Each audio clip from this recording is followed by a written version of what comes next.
النقطة التالية، أنا جات لي بعض الأسئلة. بعض الأخوة بيقول والله إن في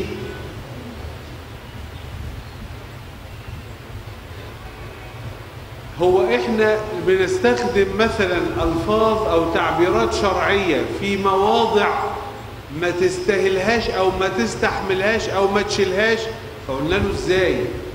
فقال يعني مثلا مسألة الاستشهاد، نستشهد في سبيل إيه؟ إحنا نستشهد في سبيل الشريعة، في الحلال والحرام، في إقامة أحكام دين الله، إنما يعني علشان إيه؟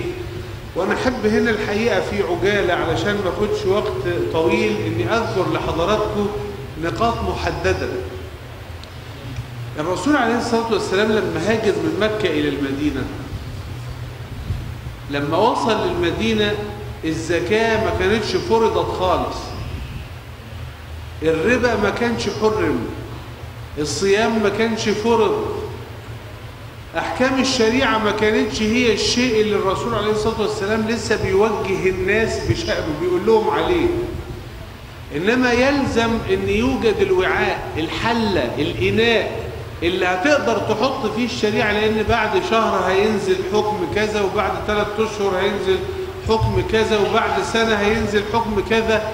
فلازم توجد السلطة التي تنفذ هذه الأحكام.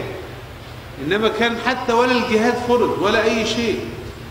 فكان الصحابة مع أنه الجهاد لم يفرض، لا ده مش بس لم يفرض، ده لم يؤذن به كمان. يعني مش بس ما تقالش انه فريضة، ده ما تقالش ان في اذن. انما الصحابة كانوا يبيتون ويقومون في السلاح، كانوا يبيتون في السلاح ويقومون في السلاح. وانت لما تقرأ الكلام ده تقول اذا كان القتال لم يفرض، انما مع ذلك كانوا يبيتون في السلاح ويقومون في السلاح. فين؟ في مكانين محددين. المكان الأولاني أفواه المدينة، أي مكان يدخل على المدينة، والمكان الثاني حول بيت النبي عليه الصلاة والسلام، حراسة، بحيث أنه لو كان حصل شيء في هذا الوقت فإنه يقر علشان الوضع يبقى موجود.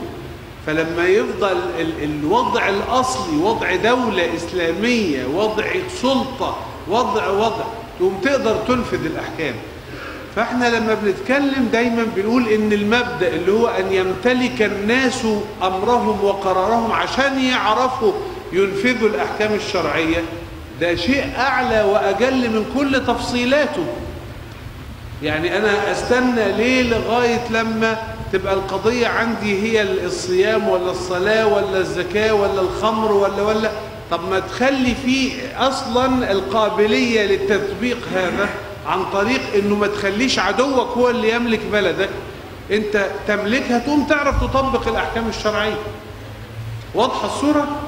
فبالتالي هذا الامر، وهي سنة الرسول عليه الصلاة والسلام، انه برضو ادخلوا الارض المقدسة التي كتب الله لكم. طب تدخلوها تعملوا ايه؟ ادخلوها بس امتلكوا ما ملككم الله اياه. لما تمتلكوه تقوم تنزل عليكم الاحكام الشرعية تطبقوها. فإذا الجهاد في سبيل امتلاك الأمة لأمرها حتى تكون ذلك هي المكنة لإنفاذ الأحكام، ده هو الأعلى والأجل من التفصيلات كلها.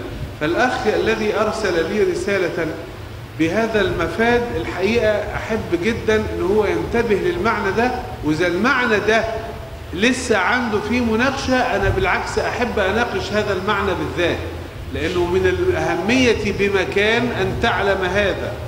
إنما مش أنت، ما فيش في الإسلام إنك تترك الحكم لأعداء الله عز وجل وأنت تقول له لو سمحت خلي الخمر حرام، لو سمحت خلي الزنا حرام، لو سمحت افرض كذا. ما فيش كده، ما فيش كده. أنت الأول تضع، ولذلك هي مسألة نظام الخلافة الإسلامية. يعني إيه الخلافة؟ اللي هو نصب الإمام، إقامة الدولة. انت فاكر ان نصب الامام ده قضية اجتهادية بعض الناس مهتم بها؟ ده اجماع الامة، انه تأثم اجماع العلماء سلفا وخلفا انه تأثم الامة اذا لم تقم الامام. ليه؟ لانه الامام هو ده الارض اللي هتغرس عليها الراية. هو ده المكان اللي هو ده الأرض اللي ينفع تنبت فيها زرع. مفيش أرض تنبت الشجرة فين إذا كان ما عندكش تربة. كانوا في مرحلة ابتدائية يجيب طبق ويحط عليه قطنة عشان يعرف ينبت عليها حباية فول، عشان القطنة بس تشرب مية شوية، تقوم لما تحط عليها حباية فول تقوم اللي تنبت. فالتربة التي تقام الأحكام فيها هي هذا. فبس يعني أرجو أن احنا ننتبه لهذا المعنى.